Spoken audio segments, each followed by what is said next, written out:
Just when you think the intensity in the NHL can't get any higher, we have people headbutting each other in the playoffs.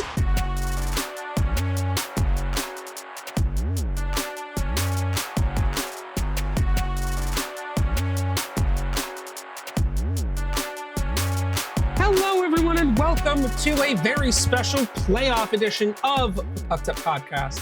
I am Chris, and joined with me this week is Danger and Louis Armstrong, or whatever Moss voice sounds like this week. Something like that. Bro, get that Barry White voice on. We get it together, baby. It's been fantastic. Thanks. Well, Dee is not here with us this week. She is in England having more fun than we are, clearly. And she didn't invite any of us, which I thought was rude. But I hope she's having fun. It is rude. You know who isn't having fun? Morgan Geeky, but we'll get to him in a minute. You know who else isn't having fun? The Dallas Stars were not having fun in game one because they got destroyed. But again, we will get to all of that in a moment. But speaking of playoffs, a little trivia for you guys. I don't know what happened to my monitor there. I might have hit it. Flyers rookie Porter Martone scored in game one of the playoffs, marking the first time a teenager has scored this century in the playoffs at just 19 years old. But he is not the youngest to ever do it. How old was the youngest goal scorer in NHL playoffs history? Ooh. Now, I'm not looking for super specifics. You guys can do the specific such and such year, such and such days. You don't have to. Just a simple age is fine. We're doing prices right, closest without going over. If you want to do years and days, we could do it that way. I feel like it's going to come down to that. So yeah, that's fine. We could do prices right. I mean, closest. really, there's 18 and 19. So there are a lot of other numbers. Yeah, but it's the you didn't say the other teenager, right? It's youngest. Just the youngest. Who was the youngest? How old was the youngest goal scorer in NHL playoffs history? 13. 13. It's like the bench warmers. That one guy just drinking the tequila hands him the paper with like $40 and it says, "I'm 12." No, the game was 0-0 and they went to one of those like in between the period things where they let the kid the little take kids, a shot. And that was the first goal of the game, so that counts technically. Imagine. That's thinking outside the box. That is absolutely thinking outside the box. Well, before we move on to the NHL playoff chaos, Danger, we have some really exciting celebrating to do for the PWHL. Yes.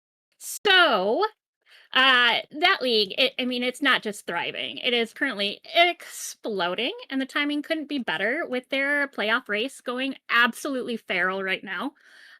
Starting with the milestone, because that's the massive news right now. The PWHL is officially set to surpass, and did surpass, 1 million fans this season. 1 million. Not across multiple years, this season alone. And they're doing that in just 109 games. For context, it took the league 155 games to hit that number across seasons 1 and 2 combined. This year, they're blowing past it 46 games faster. Attendance is up 28% from last season, 62% from the inaugural year, and ticket sales are pacing 70% higher. This demand for the ladies is unreal. We've had back-to-back record-breaking crowds, over 18,000 at Madison Square Garden, and then Boston turns around and packs 17,850 into TD Garden. Women's pro hockey isn't just growing, it's rewriting the ceiling. And all of this is happening while their playoff race is in full chaos mode. We've got one playoff spot left in the Walter Cup chase, and the 3 teams that are fighting for it is like fighting for the last donut in the locker room. Ottawa sits in that fourth spot with 36 points and 3 games left. They control their fate, but barely, because right behind them is Toronto, New York, both at 34 points. Toronto also has 3 games left. New York has 2, and the Sirens basically need points in both of their remaining games, which, by the way, are against Ottawa and Toronto. So talk about that being pure drama. Meanwhile, Minnesota Frost have already punched their ticket with that wild 6-5 win over Vancouver, locking up the third playoff spot. Seattle became the first team eliminated, which activates the PWHL's gold plan. So every point they earn now goes toward draft positioning. Tanking, but making it classy. And then there's Montreal. The Victoires are on another planet right now. They just set a new league record with their 20th win of the season, extending their point streak to 15 games, and haven't lost in regulation since January 18th. They're sitting at the top of the standings with 58 points and clinch the first seed with a win over Boston with a little help from Minnesota. You're welcome. Oh, and because the PWHL is the most unintentionally iconic league on earth, Ottawa had the Prime Minister of Canada and the President of Finland show up at practice, just casually hopping on the ice, taking photos, getting jerseys. Totally normal Tuesday. So yeah, the PWHL just crossed 1 million fans. The buildings are packed. The product is electric. It continues to be absolute mayhem. The league is cooking, and if you're not watching, you're missing the history happen in real time. What are you doing? I think what's awesome is it 5 points separate 3 teams for that last spot. Yeah. And again, if you're a team in the PWHL playoffs, the Frost have locked themselves in. You should be worried because they've won the last 2 Walter Cups. So if you want to be the second team to ever win a championship in this league, I feel like all roads lead through Minnesota right now. And good luck. Yeah, because they've kind of got it on lock right now. Now they just need to teach the boys how to play hockey for a living. You guys are doing pretty well so far. Yeah, I'm just mad about last night's game. I'm salty. It's fine. I'll get over it. They kicked ass in the first game. I'm salty about the second game. Keep your eyes peeled, though, TV schedule-wise, because I believe a lot of the playoffs, if not all of the playoffs, will be actually televised on actual television, as opposed to our smart TVs through YouTube. Unless you're in Canada, then TSN has you covered because they've got it sorted. Shout out to the ladies, though. Hitting 1 million fans in attendance is, in 3 seasons, is unbelievably remarkable. They're in no way, shape, or form should they be discouraged. If anything, the concept of another expansion, the concept of 4 teams being added, I think that's a good shout. Absolutely. Well, switching gears from the ladies to the men, we are in full swing of round 1 of the playoffs. Maul, my friend, would you like to give us a little update on the records for each series? Sure. So some of these series have already played their second game, so we're just going to focus on the first game for each of them. As of right now, we have the Avalanche leading 1-0 against the Kings. Dallas and Minnesota are tied, but Minnesota did lay a beat down game 1 of their series, 6-1 against the Dallas Stars. Holy crap, that was disgusting. The Stars did come back in game 2 to win 4-2. Vegas and the Mammoths had their first game the other night. Vegas Golden Knights lead game 1 over there. And the Oilers were able to beat out Anaheim 4-3 to take the lead in that series. Over on the eastern side of things, we have Buffalo making a hell of a comeback to beat the crap out of Boston 4-3. And again, that is from a huge deficit, which we will talk a little bit more about later.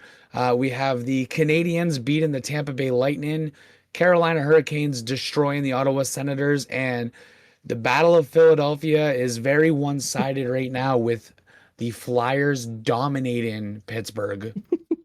Yeah, if we're looking at the Battle of Pennsylvania, only half of Pennsylvania has shown up.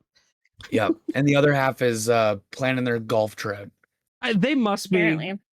Ugh. getting ready to hang out with the Leafs. Who apparently are bringing Craig Berube back. That's another mystery. That man's got to have a lot of dirt on Gary Bettman to keep his job. He's got like 30 Lucky Rabbit's feet hanging somewhere in his house. Right. That's nuts. Yeah. So right now, I'm not surprised with some of these turnouts. I think that it's very in favor of what we kind of talked about last week. I am a little surprised that Boston gave up game one with a lead. They were up 3-1 at one point, were they not? Yeah, they had a 2-goal deficit and then just gave up 3 unanswered goals. You can't give Buffalo that kind of. You cannot give Buffalo that kind of opportunity. They have shown time again that they will capitalize. Every time they will capitalize.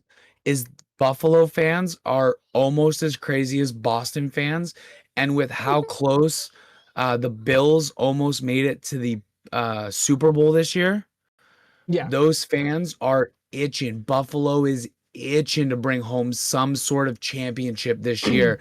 And now you have all of the Bills fans riling behind the Sabres fans to bring home something to Buffalo this year. The energy in KeyBank Center was crazy. Yeah. Again, they had to wait 16 years for this. Yep. Yeah. Your children weren't even born yet. The last time this team made the playoffs. I was still in high school. Yeah. Fuck all of you. Okay. Well, both of you. So was I, technically. Not only was I out of high school, I had a child at that point. I genuinely don't even think I knew my wife 16 years ago. Yeah. 2010 was the last time. I was a junior. I was my junior and senior going into my senior year. Isn't that fucking insane? Yeah, I was a sophomore. So it's like this city has waited a long time. Yep. And again, with how close the Bills were to getting into the Super Bowl and losing the last game.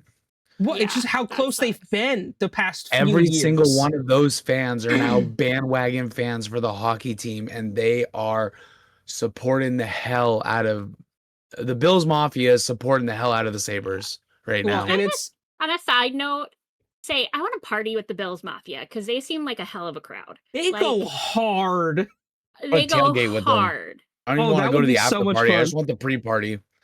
Oh my god! Would you guys throw yourselves through a table? Party, but absolutely. Without question, I would throw myself through a table. That would be. Right. That seems like so much fun. I would not. I have a bad back and already need a new seat. I really don't want to hurt myself anymore.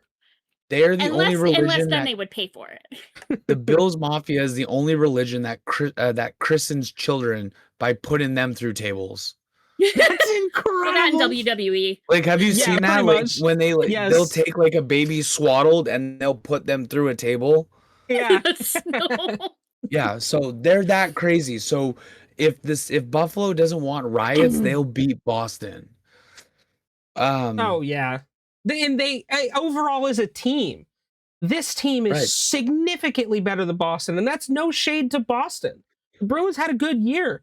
Again, for a season that no one expected them to even make the playoffs. A rebuild season. You know, they came off a rebuild, you know.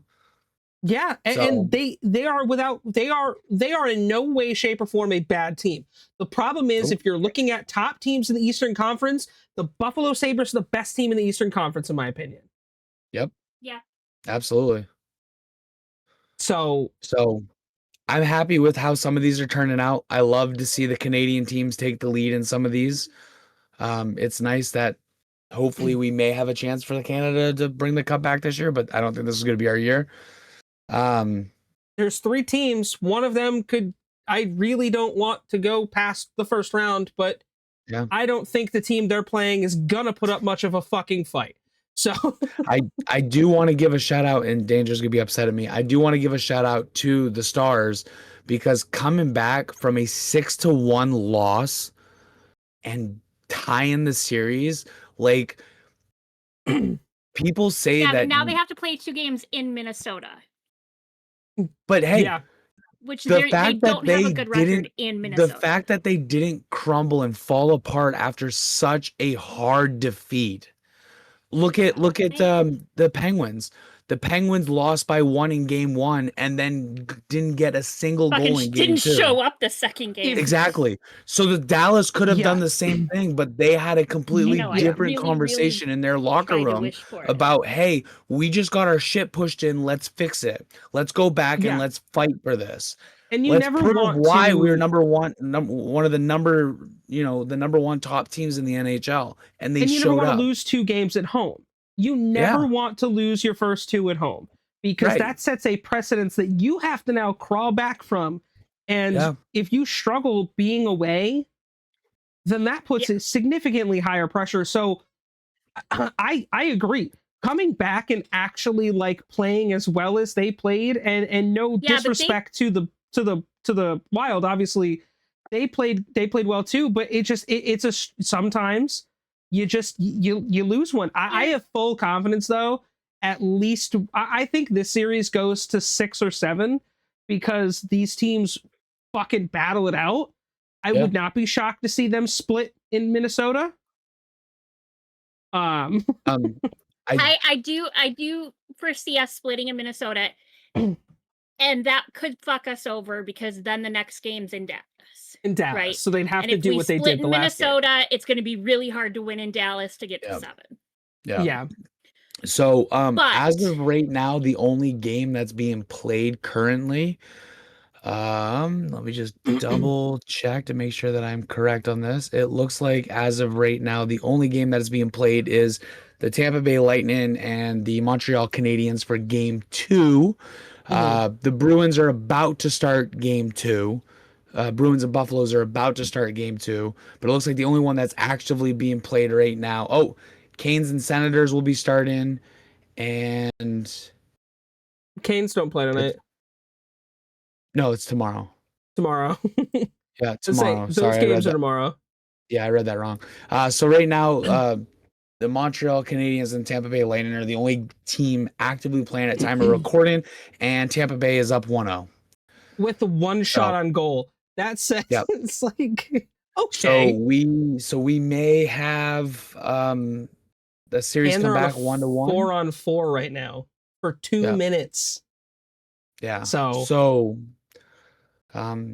Yeah, that's your Stanley Cup 2026 playoff update. who are you most surprised is playing it as poorly as they have to start these first couple games?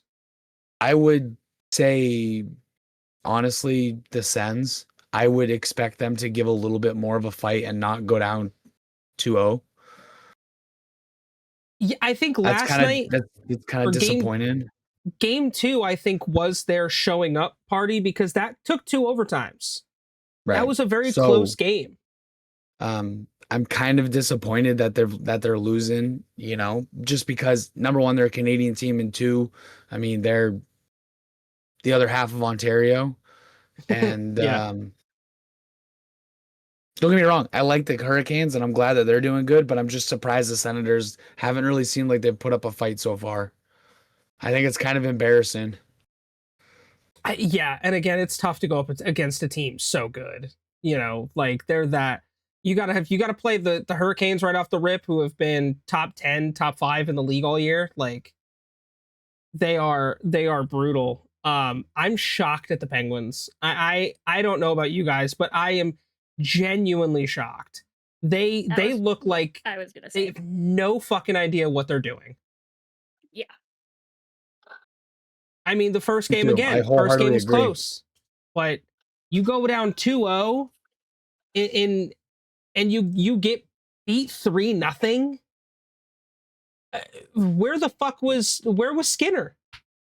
Where was Skinner? Where was this defense that's been playing solid all season? Like You can't have 52 penalty minutes in a game and expect to win it. That's huge. That's massive. They gave the puck away 13 times. Well, Yeah. They only and blocked it's 8 shots. it's funny because if you look at the statistics, as of right now, there are only 2 games or 2 teams who have had a scoreless game so far in the playoffs, and they are the Senators and the Penguins.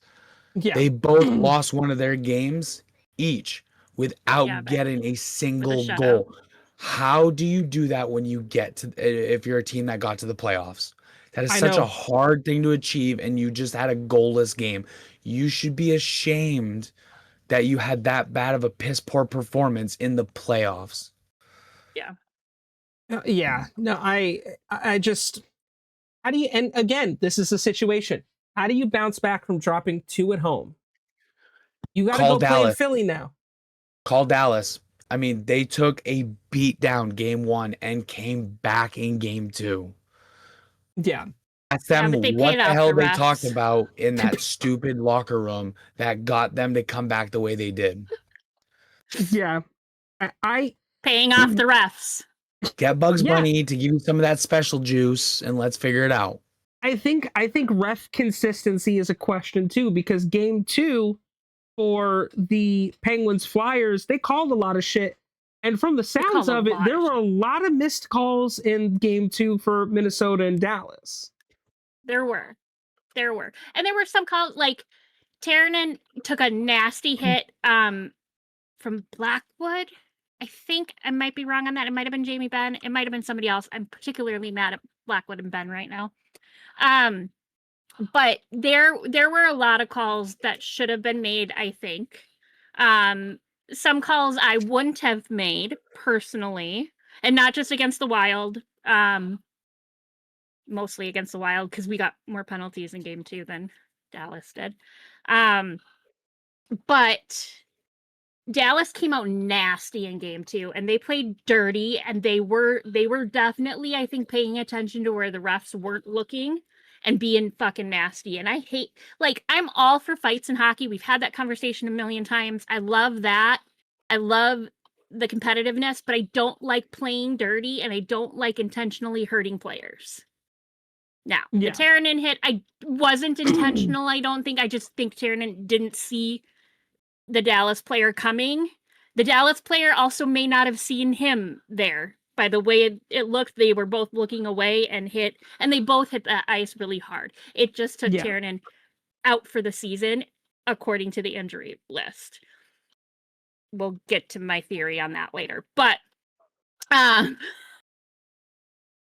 yeah, there were just a lot of calls. And so it's like, if you're going to be a ref in the playoffs, you across the board, I think, should be consistent. The Philly Penguin game went over by like half an hour. Well, because at the end of that game, the last like 5 minutes, they just kept fighting.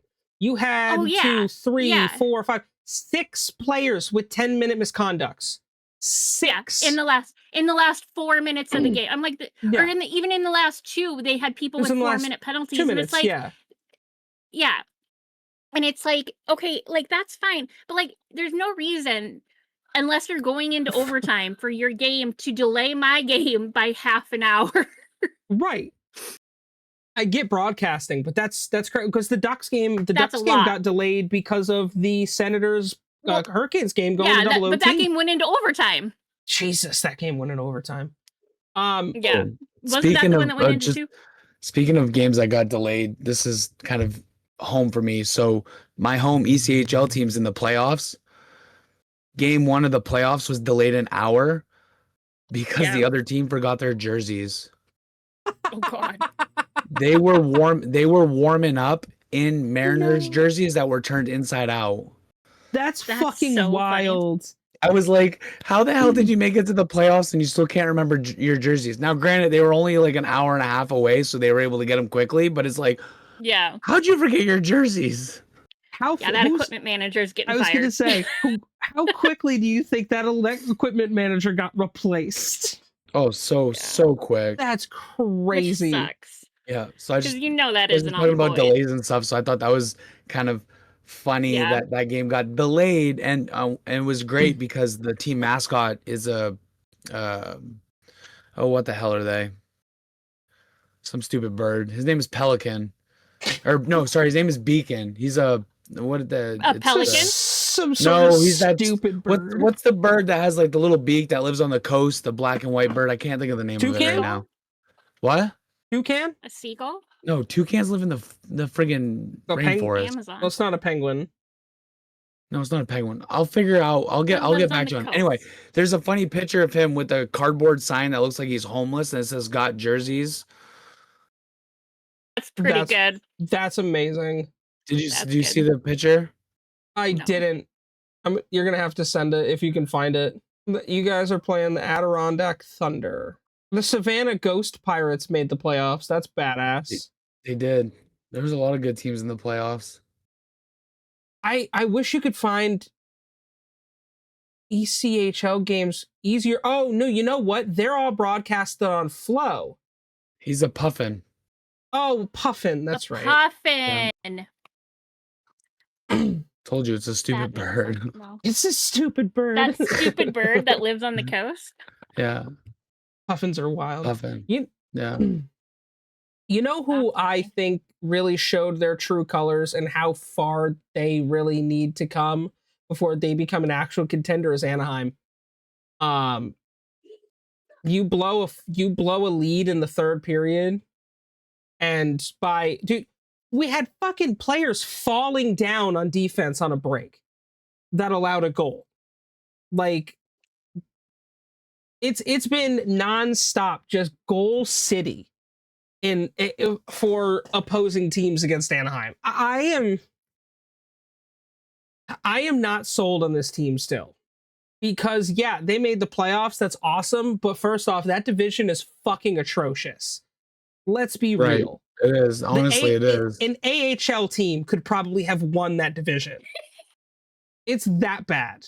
But like, you cannot give the Edmonton Oilers an inch. You have so many stacked players on offense there. And you're going to just decide. And again, after the Olympics, Lucas Dostal has been just awful in net. He gave up 14 goals in the Olympics, and since he averages like 3 goals a game, if not more. Yeah.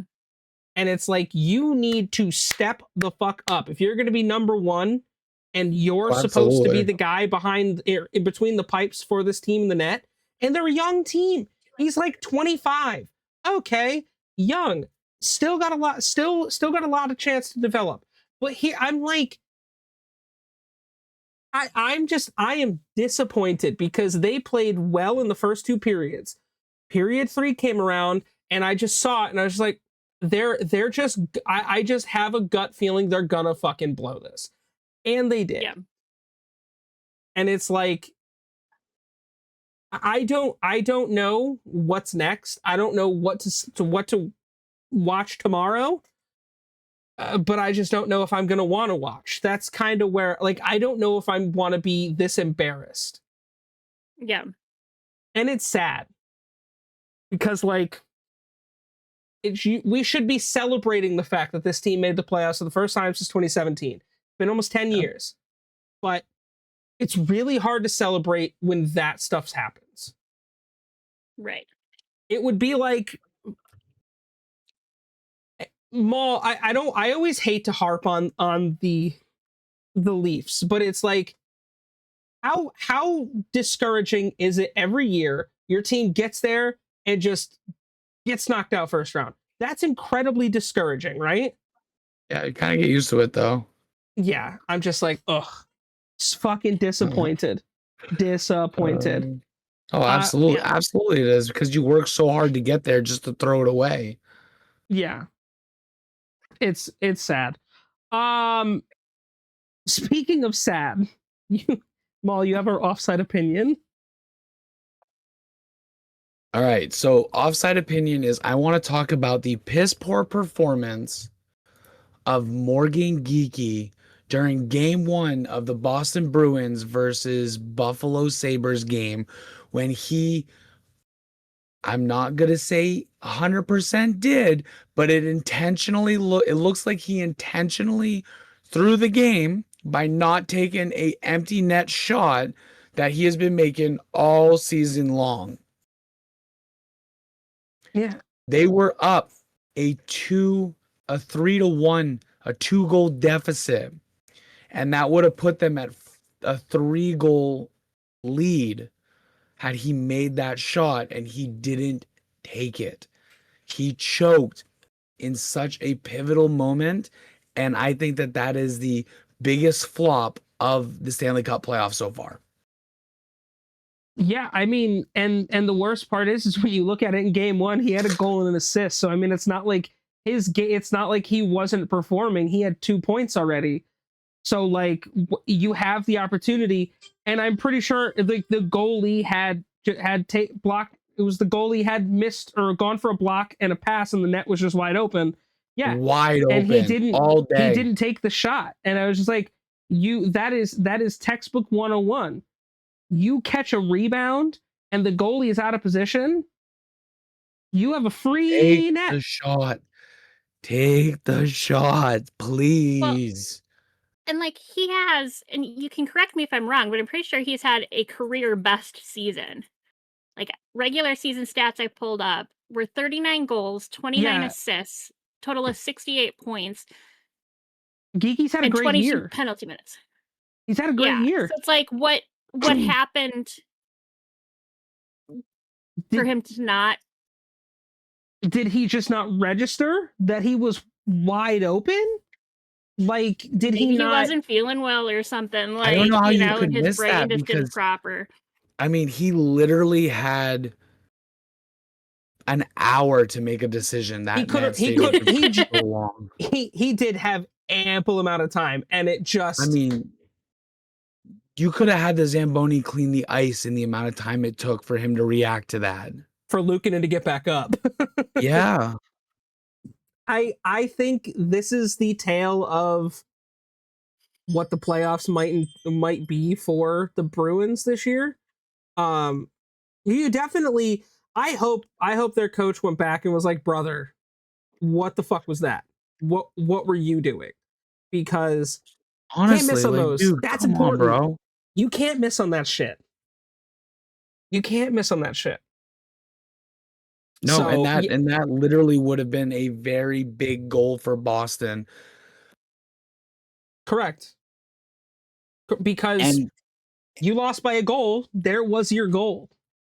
And people are questioning it. They're legitimately asking, did he throw that goal on purpose? Because I mean, it's the only way I can think of it is like it's like Tom Brady seeing Julian Edelman open in the end zone with no one a mile near him and throwing it out of bounds, not throwing him the ball, and deciding to run it.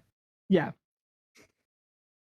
I mean, it's Boston, so it makes sense that Boston fans would automatically jump to that. I could see the thought there. I mean, again, it could be a multitude of reasons that like he just didn't happen or he just didn't shoot it, but it really does scratch your head as to, brother, you've had a great season. You clearly could score a goal. You fucking scored one in the first period. So like, I have no words for it. I don't know how you don't take advantage of that, because yes, they scored a late game goal. Obviously, it ended up not amounting to much. But if they had scored that, Buffalo scored 3 unanswered, put themselves to a position where they were up. That Pastrnak goal late in the third period changes everything. Yeah. Right. And that's like his forte. Like that is almost as like that net being open like that and Morgan Geekie taking that shot. He's a great that's rebounder. Almost like right. That's almost like every time Ovechkin gets a pass, you know he's gonna score. Or when Mitch Marner used to friggin' pass the puck over to Austin Matthews, like that is like an iconic moment where and rely on that player. Like that's your forte and where you specialize in goal scoring. And he just didn't take it. Yeah, and I mean it's not going well for Boston sports right now. I mean, the other day the Celtics got blown out game 1 of the playoffs. So it was either game 1 of the playoffs or like the last game, but within the last week they were losing by like 30 fucking points. So I just it's buckle up, Boston. You're muted, pal.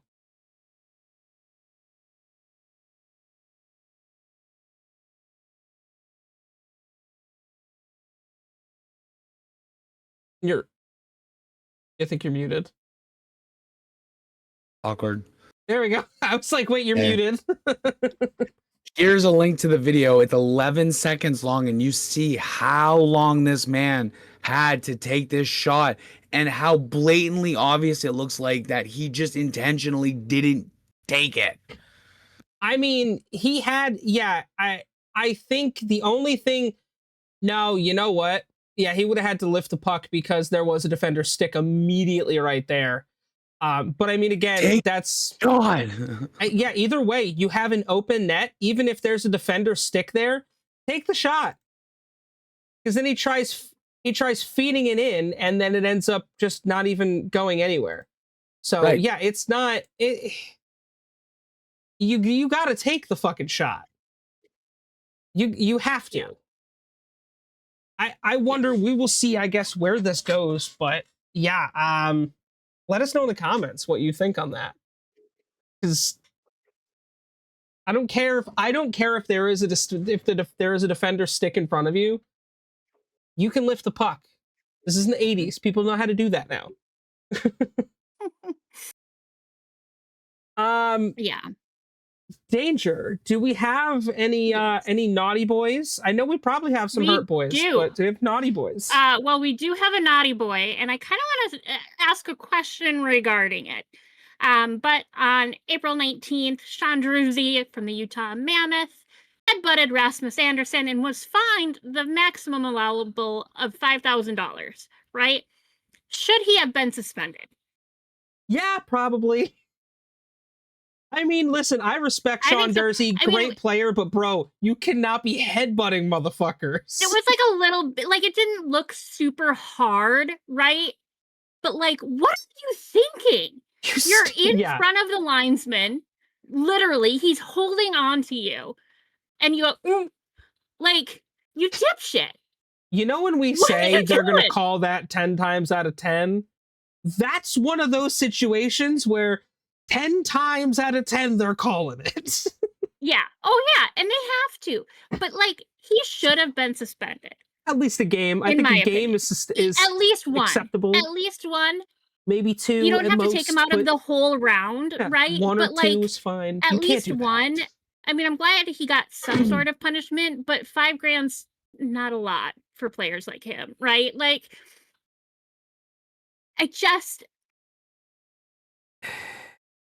boys, go to your room. Like, come on. Literally. And then our injury list. I am only going to talk about the playoff teams for obvious reasons.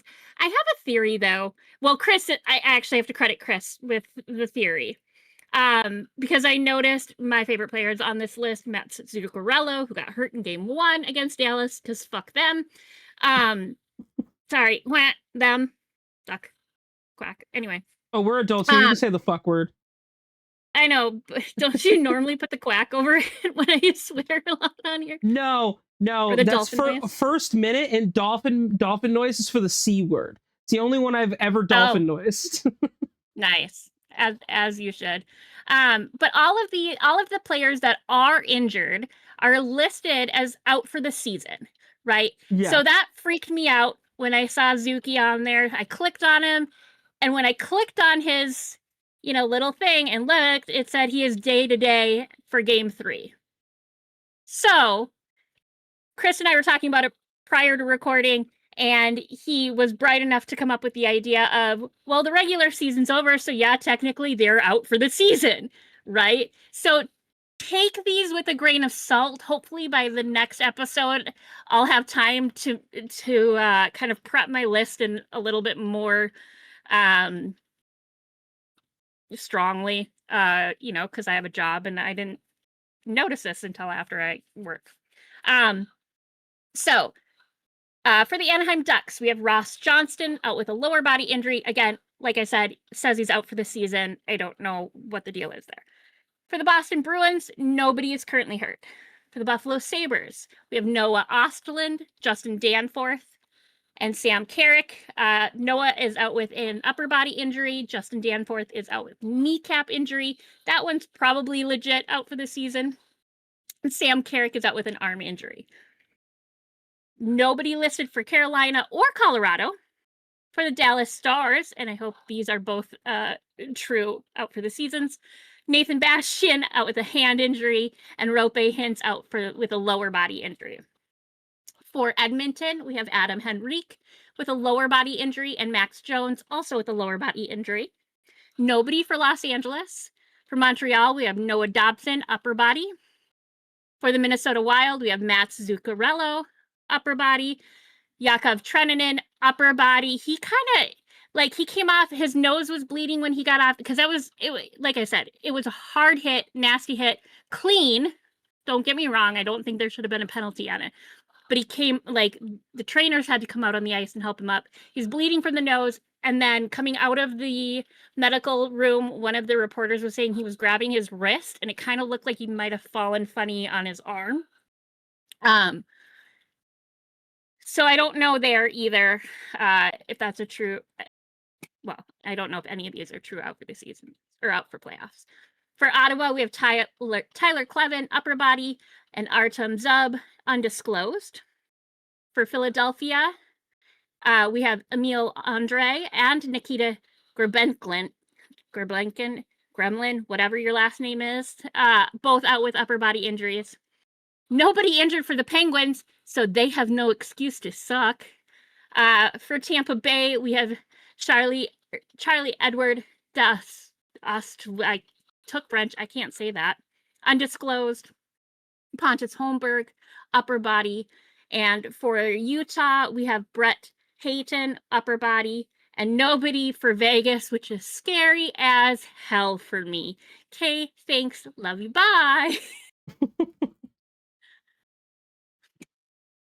Yeah, Vegas not having anyone hurt right now is weird. Also, it's even more is. weird that Tortorella's winning games. It is. Maybe they're the right fit for Torts. Like, maybe I really fucking hope not. Dude. I do too, because that's scarier than If having a there's- fully healthy team to me. But the fact that they're doing good since he's taken over, I mean, I don't know. I hate it. I hate it all. Let me just put it that way. Maybe there's something to swapping coaches right before the playoffs. Let's check Not in for on everyone. let's check on Peter DeBoer and the Islanders. Oh wait, I was gonna say they we're got what, eliminated the next 50, day. 50? Yeah, we're 50-50 on that right now, that philosophy. So I mean, they're bad. It's 500. That's not bad. yeah, right. That's not bad.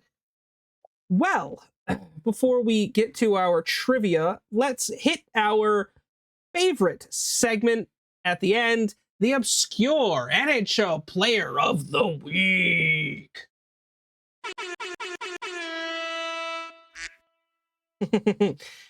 We're throwing it back a very long way to a player named Mike Kourakis, born November 13th, 1910 in Aurora, Minnesota. He was a goaltender, a left-handed goaltender who played for the Chicago Blackhawks. He played 336 career games in the NHL. He had a win-loss record of 114 wins. He had, let's see, that's right, 165 ties. And or I'm sorry, 169 losses and 53 ties. He had 1,002 goals against, 28 shutouts, and a career goals against average of 2.92. Well, he played 23 games in the playoffs. And if you were a Chicago Blackhawks fan in the 1945-46 season, he wasn't the guy you wanted to net. 4 games played, 4 losses. In 240 penalty minutes, he gave up 26 goals and had a goals against average of 6.5. Needless to say, the Blackhawks didn't go past the first round. I'm willing to bet in 45-46. Yeah, to this day, he holds the record for highest goals against average in a single playoff run for a goaltender. Wow. That record has stood for 80 years. Damn. Lucas Dostal might break that. He gets his shit together. Yeah, he retired in 1947-48 with the Providence Reds of the AHL, playing 2 games, a win and a loss, 7 goals against, with a goals against average of 3.5. He lived until he was 81 years old, passing away in 1992 in Wakefield Township, Minnesota. So, Minnesota boy had a great life, played in the NHL, did more than I did. Also won the Calder Trophy as the league's best rookie, which is, hey, that's a hell of a thing to say because not a lot of people have won the Calder Trophy. So, yeah, shout out to the poor unfortunate soul with a very poor unfortunate record. Shout out to Mike Caracas as our obscure NHL Player of the Week. Now back to our trivia to round things out. Flyers rookie Porter Martone scored in Game 1 and Game 2 of the playoffs, marking the first time a teenager has scored in the playoffs in this century. But he's not the youngest. How old was the youngest goal scorer in NHL playoffs history?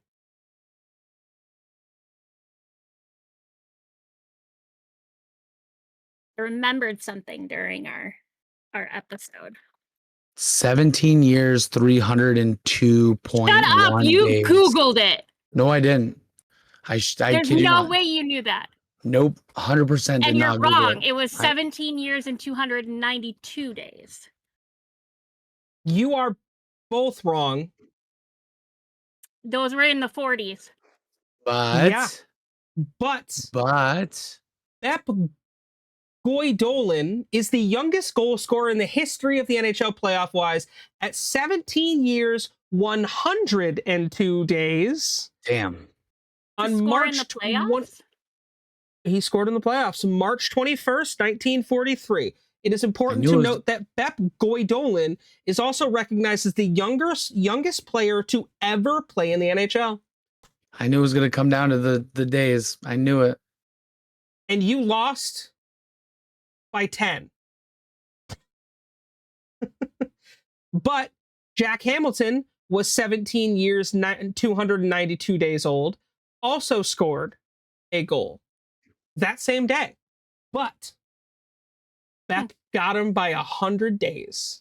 I'm still saying there's got to be a 13-year-old that won one of those pass a puck things on a scoreless game somewhere. Right? It has to, like someone else do the research and let me know. It's got to be true. But still, to be 19 and be the first person in the 2000s, in the 21st century. Since the 40s. Yeah. That's fucking crazy. And that's just because they don't allow anybody under 18 anymore. I know that would say the league is is that officially a rule? I know you can be drafted at 16. Yeah. But I would say I don't know if you have to be 18. You can't play before you're 18, I believe now. Yeah. Because you can be drafted at 16. 17. Yeah.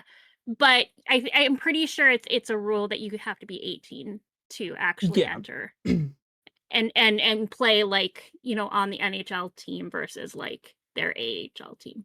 That shit's crazy. Their development program. because Bep is technically the youngest goal scorer ever as well.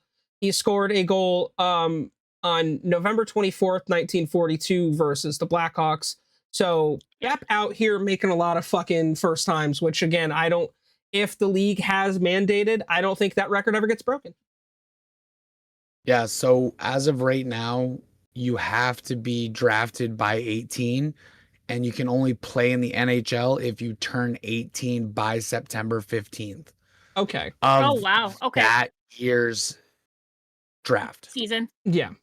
Yeah. Because I know they draft 17-year-olds that stay in the CHL or in college for a year or Yeah. two. So Yeah.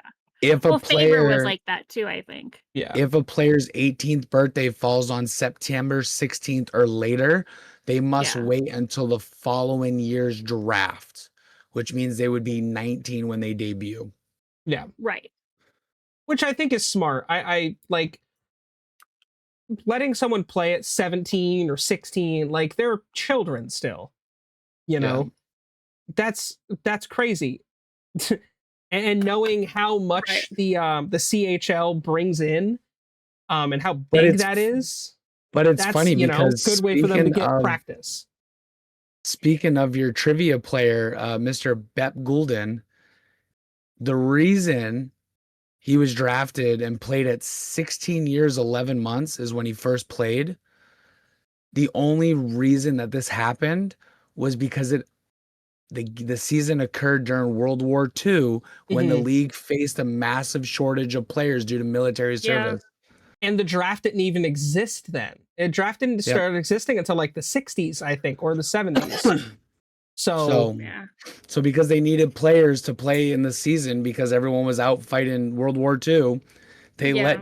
let 16-year-olds play in the NHL. Which is crazy. The more you know. yeah. Well, The more I think you we've know. all learned something today. And a lot of things. And on that bombshell, I think it is time to end. Thank you guys so much for watching. Let us know in the comments who you think is going to win for round one and who are you taking to go all the way. I already know I'm going to have to pick somebody new because the team I picked didn't even make the playoffs. So also, it's been 4 years. What's my favorite color? No one's guessed it. Y'all need to guess it. If you want to check out our socials, they're all in the description. We love you guys. We will see you next week in the Face Off Circle.